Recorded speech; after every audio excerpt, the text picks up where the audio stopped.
Carefully raise the arm of the wiper blade, or if necessary, refer to the instructions of the vehicle. Remove the worn wiper blade like this.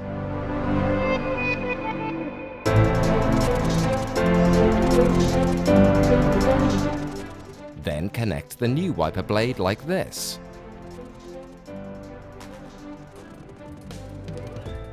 Make sure the wiper blade is correctly fixed.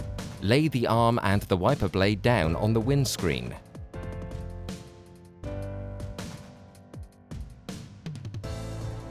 Test to ensure new wiper blades work. Valeo recommends that you replace your wiper blades once a year.